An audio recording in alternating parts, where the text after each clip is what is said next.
Ya, Assalamualaikum, nama saya Rahmat Gunanda. Hari ini saya akan menjelaskan tentang materi bahasa Indonesia tentang generasi Z di dunia kerja. Ini adalah pelajaran mata kuliah bahasa Indonesia. Yang pertama tentang generasi Z di dunia kerja. Dan slide yang kedua latar belakang generasi Z lahir di antara 1997 sampai 2012 dan mulai memasuki dunia kerja mereka tumbuh dengan teknologi namun menghadapi tantangan adaptasi dan ekspektasi karir yang berbeda. Mungkin lebih tepatnya di Gen Z itu di dunia kerja sekarang mungkin agak berbeda karena Gen Z itu lebih menganut tentang dunia digital gitu. Dan slide ketiga, latar belakang yang saya buat di sini generasi Z itu, yang ketiga di sini adalah rumusan masalah.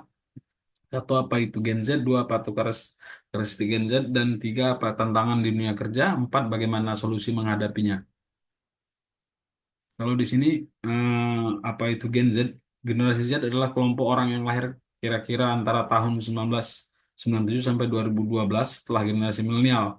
Mereka disebut juga dengan sebagai generasi digital native karena sejak kecil sudah akrab dengan teknologi seperti internet, smartphone, media sosial, dan perangkat digital lainnya. Ciri-ciri umum Gen Z itu melek teknologi yang pertama, terbiasa menggunakan gawai internet, media sosial sejak usia dini, cepat beradaptasi, mudah mengikuti perkembangan zaman dan perubahan tren, kreatif, inovatif, cenderung berpikir terbuka serta menyukai ide-ide baru gitu. Dan yang selanjutnya mereka itu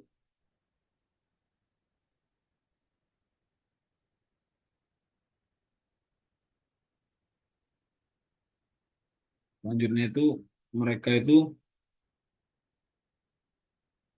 mandiri, fleksibel, lebih suka bekerja dengan cara mereka sendiri. Namun kalau mereka menyukai cara kerja dengan mereka sendiri di platform teknologi atau media sosial bisa, tapi kalau di dunia kerja industri itu agak nggak mungkin gitu. Jadi situ yang buat Gen Z itu jarang bisa masuk itu, apalagi yang mereka ikuti itu rata-rata Gen milenial. Mungkin itu peduli, yang lainnya itu peduli pada nilai tujuan hidup, ingin pekerjaan yang memiliki makna bukan sekedar gaji besar gitu. Sementara milenial itu mindsetnya memang di pendapatan gitu. Beda sama Gen Z yang punya pola pikir kalau boleh dibilang ya berbeda gitu sama milenial. Menyukai kebiasaan-kebiasaan keseimbangan hidup, tidak suka, tidak terlalu suka diatur kerja yang kaku gitu. Sedangkan dunia industri itu punya rule, punya aturan, semua kerja tersusun tertata rapi. Nah, di situ kadang-kadang jadi gonjang-ganjing atau perdebatan di ranah Gen Z seperti itulah. Selanjutnya slide kelimanya, karakteristik Gen Z itu melek teknologi, kreatif, inovatif, mandiri, dan fleksibel, peduli makna hidup, dan cepat bosan. Karakteristik Gen Z melek teknologi.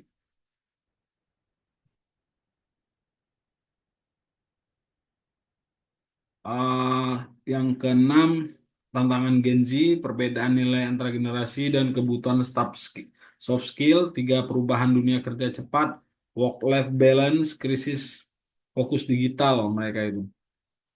Upaya menghadapi tantangan, tingkatan literasi digital dan soft skill, belajar sepanjang hayat, bangun mentalitas profesional, perusahaan harus fleksibel dan inklusif. Sedangkan di perusahaan-perusahaan industri itu mereka punya bahasanya, punya rule atau punya aturan itu udah baku gitu, jarang yang mengikuti aturan Gen Z seperti umumnya gitu. Kalau Gen Z nggak bisa gitu, yang aturan, tekanan itu. Gen Z susah menghadapi itu sebenarnya. Kesimpulan dan saran saya terhadap Gen Z, generasi Z membawa semangat baru, tapi harus siap dengan perubahan saran gitu. Jadi Gen Z ini kadang-kadang karena pemikirannya yang bahasa sekarang mungkin itu dia punya pemikiran tuh maunya dia harus semua terjadi sebenarnya nggak gitu. Berbeda dengan anak milenial itu lebih mengikuti zaman, masuk area Gen Z boleh, ke area sebelumnya boleh gitu. Kembangkan soft skill, perusahaan cipta kerja budaya fleksibel, pemerintah sesuaikan kurikulum kerja modern. Sebenarnya banyak faktor sih yang mendukung mereka atau bisa membuat mereka berubah. Mungkin itu saya dari saya. Assalamualaikum warahmatullahi wabarakatuh.